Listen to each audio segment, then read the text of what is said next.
देव वसे चित्ती त्याची घडावी संगती, ऐसे आवडते मना देवा पुरवावी वासना, हरिजना सवे भेटी नहो अंग संग तुटी, ऐसे आवडते मना देवा पुरवावी वासना, तुका म्हणे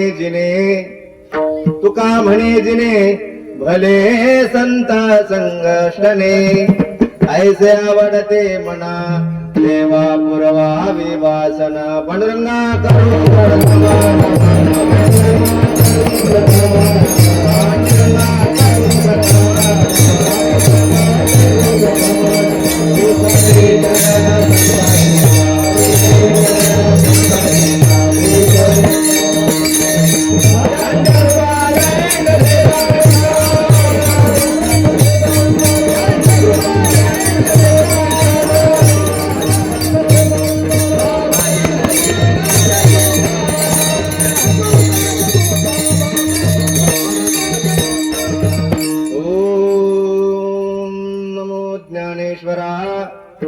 करुणा करा दयाळा, तुमचा अनुग्रह लाधलो पावन झालो चराचरी, संपाद्य ज्ञानंच विधाय भक्ती,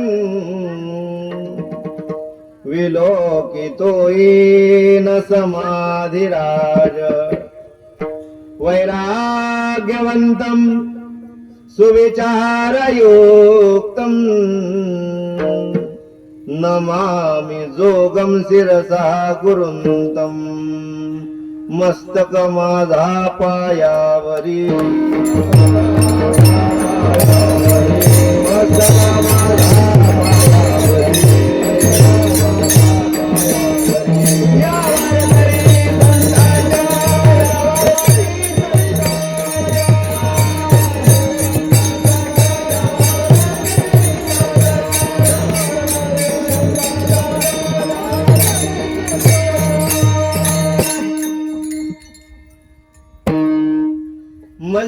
मस्तक हे पायावरी, या वारकरी संतांच्या, देव वसे चित्ती त्याची घडावी संगती, ऐसे आवडते मना देवा पुरवावी वासना. प्राप्त प्रसंगी कीर्तनरूपी सेवेकरता निवडलेला अभंग देहूचे सुप्रसिद्ध साधू जगद्गुरु जगदवंदनीय श्रीमंत श्री तुकोबा महाराज यांचा 4 चरणाचा संतांच्या सहवासाची इच्छा प्रकट करणारा अभंग आहे. विठ्ठल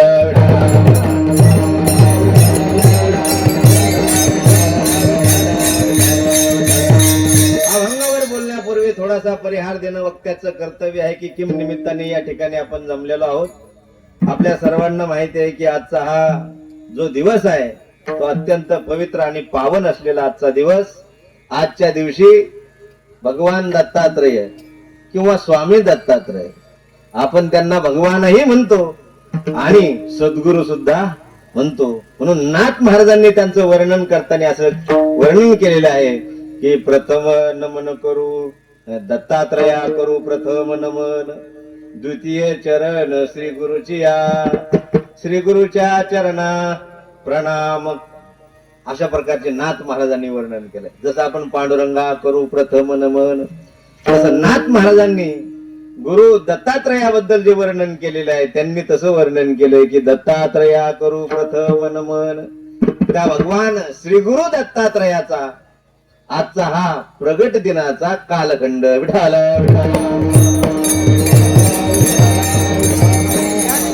तुम्ही आम्ही सर्वजण आपण एकत्र आलेलो आहोत. ज्या मंडळीने या कार्यक्रमाचं आयोजन नियोजन केलं ते आयोजन करते भगवानराव सोनवणे आणि राजेभाऊ सोनवणे आणि त्यांचं सर्व कुटुंब. 2 भाऊ आणि 7 बहिणी, 2 भाऊ आणि 7 बहिणी, यापैकी आळंदीवाली बहीण म्हणजे आमची बहीण. विठ्ठल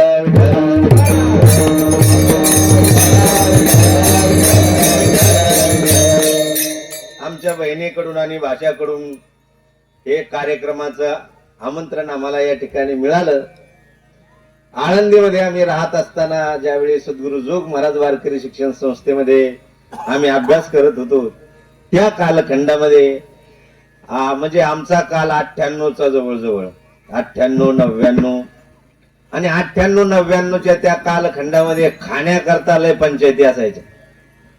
मधुकरी मागून आणायची, तुळापूरला मधुकरीला जावं लागतं आणि तुळापूरहून मधुकरी आणली, पायी चालत यायचं, घेतलं तर घेतलं एखाद्या मोटरसायकल वाल्याने, नाही घेतलं तर एका हातामध्ये कॅन खांद्यावर नाही तर मग डोक्यावरती ती भाकरीचं गठोडं आळंदीला चालत यायचं. तिथून आल्याच्या नंतर 9-10 जणांचे त्यांनी ज्याचे त्याचे वाटे करायचे, वाटे करून एक एक वाटा एक विद्यार्थ्यांनी घ्यायचा आणि भाजी मात्र दुपारपर्यंतच पुरायची एका टायमाला. कारण भाजी हा मिक्स पदार्थ असायचा आणि ते मिक्स असल्या कारणाने ती भाजी उन्हाळ्यानं काही तग धरत नव्हती, ती नासून जायची, खराब व्हायची. एका टायमाचं जेवण करायचं पण दुसऱ्या टायमाच्या जेवणाची मात्र पंचायत असायची. आता काय करायचं, काय खायचं? त्या बाजऱ्याच्या भाकरी चटणी नाही कधी तर मिठासोबत सुद्धा, मिठासोबत त्या बाजऱ्याच्या भाकरी खायच्या, मसाल्यासोबत त्या बाजऱ्याच्या भाकरी. कारण प्रवीण मसाला आपल्याकडे प्रसिद्धच. ते पुडी घ्यायची आणि त्या मसाल्याच्या आळणी पुडी सोबत त्या बाजरीचे तुकडे खायचे. परंतु आमची बहीण आळंदीला राहायला आली आणि आळंदीला राहायला आल्याच्या नंतर दोघंही नवरा बायको आज त्यांचा येवलेशी रूप लावी येले द्वारी, त्याचा वेलू गेला गगनावरी. आज त्यांचा छोटा मुलगा वकिलकीची प्रॅक्टिस करतोय, तर मोठा मुलगा फायनान्सच्या व्यवसायामध्ये आहे, आळंदीत मृदंगाचं दुकान चालू आहे. पण तो कालखंड 98-99चा 10x10ची पत्र्याची रूम, त्याच्यात 4-2 आलेले पखवाज. ते पखवाज लावण्याकरता म्हणून आम्ही त्यांच्या घरी जायचो, प्रेमाने बोलायची. बहिणीची माया. आम्हाला गावाकडे या, आम्ही 5 भाऊ पवार बाबा, आम्ही 5 भाऊ, पण आम्हाला काही बहीण नाही. आणि बहीण नसल्यामुळे ती आळंदीत मिळाली पुन्हा. विठाला इकडं गावाकडे काही बहिणीची माया मिळाली नाही, परंतु आळंदीत गेल्याच्या नंतर ही बहीण मात्र तोंडावून हात फिरवायची. माझं तर एकदा अपेंडिक्सचं ऑपरेशन झालं दवाखान्यामध्ये आम्ही, आणि दवाखान्यामध्ये 14 ऑगस्टला आमचं ऑपरेशन झालं. 15 ऑगस्टच्या दिवशी रक्षाबंधनाचा कार्यक्रम. या माऊलीनं एक हळदीची पुडी, एक कुंकवाची पुडी, राखी बांधली आणि ती राखी घेऊन दवाखान्यामध्ये. म्हटलं माझी सख्खी बहीण जरी असते ना तर दवाखान्यापर्यंत राखी घेऊन नसते आली.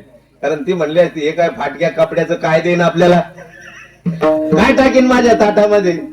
इथं क्वाटवर कोणी मला राखी बांधण्याकरता आलं नसतं, पण तू आली आणि मला तिथं राखी बांधली.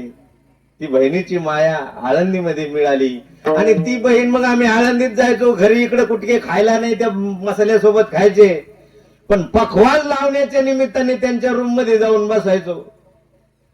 महिला मंडळीची बर का काय सांगितलं जातं, श्रेष्ठ चरित्रम आणि पुरुषस्य भाग्यम देव न जानाति कुतो मनुष्य.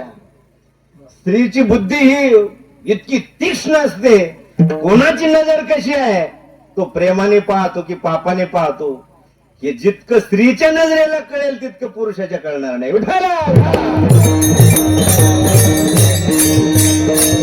आणि परीक्षण करणारी तीच नजर ज्यावेळेस आम्ही या वयामध्ये होतो 7वी 8वीच, आमच्या चेहऱ्यावर त्या ताईची नजर पडली की तिला बरोबर वाटायचं हे उपाशी, बर का, की उपाशी यांनी खाल्लेलं नाही काय.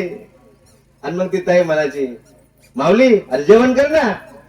नाही नाही ताई, मी आता जेवून आलो. बरोबर, तू आला असतील जेवून, पण आमच्या दुर्डीमध्ये चपात्या शिल्लक आहे जरा, बघ एखादी खाऊन. आणि मग एखादी खायला बसला की दुर्डी साप. आज अन्नाची किंमत राहिली नाही. आज तुम्ही एका माणसाला 3-3 वेळेस सांगा, त्यावेळेस तो आला तर आला पंक्तीला जेवायला. पाटील भंडारा आहे आपला, या जेवायला. पाटील भंडारा आहे बर का, 8 दिवसापासून भंडाऱ्यावाला सांगतो भंडारा आहे भंडारा आहे, तरी तो म्हणतो नाही ना आज भंडारा होता, जवळून गेला पण म्हणला नाही. अन्नाची किंमत नाही. आणि पूर्वी माहिती कानावर यायचं फक्त, आमक्या आमक्याच्या शेतात, आमक्या आमक्याच्या घरी आज भंडारा आहे. कोणी म्हणायचं आमक्या आमक्याचे आज पित्र आहे, पित्र. अख्खा गाव त्याच्या घरी जेवायला. विठाला दुर्भिक्ष अत्यंत दुर्मिळ अन्न होतं. आणि त्याही कालामध्ये इतक्या दुर्मिळ परिस्थितीमध्ये त्यांच्या गरिबीमध्ये त्यांनी आमच्या श्रीमुखामध्ये घास घातला म्हणून आम्ही आळंदीत राहू शकलो, माऊली ज्ञानोबारायाच्या दरबारात राहू शकलो, 4 ग्रंथाचा अभ्यास करू शकलो. हे त्यांचे सुद्धा आमच्यावर असलेले एक उपकार आहे. आणि त्या ऋणानुबंधामधून तुमच्या सर्वांचं दर्शनाचा योग आहे. विठ्ठल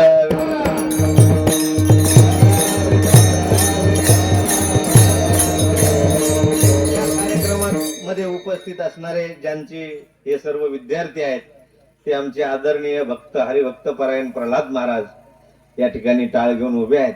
त्याचप्रमाणे ज्यांची इथून जवळच वारकरी शिक्षण संस्था आहे ते आदरणीय आमच्याच परिसरातले आदरणीय पवार महाराज, आम्हाला आमच्या ज्येष्ठ गुरुबंधू प्रमाणे ज्यांच्याबद्दल आदर आहे ते या ठिकाणी उपस्थित आहेत.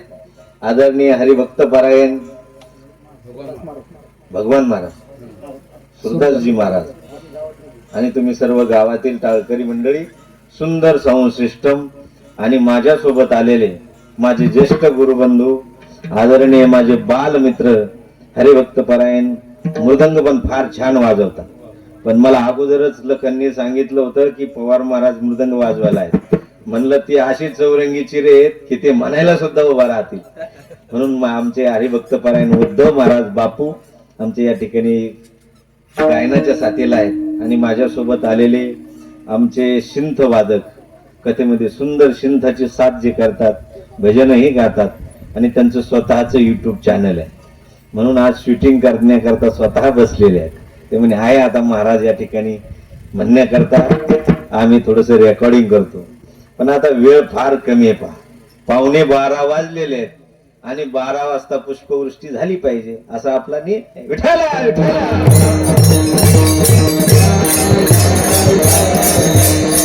म्हणून काय लय अवघड्यात अभंग पण नाही. म्हणून दत्त जन्माचाच अभंग घ्यायचा होता. म्हणून दत्त जन्माच्या अभंगावर बोलायचं कधी, नंतर ते सांगायचं कधी, त्यापेक्षा सगळ्याचा पाठ असलेला संतपर अभंग घेऊ आणि जन्माची कथा सांगू आणि आपली सेवा समाप्त करू. विठ्ठला विठ्ठला.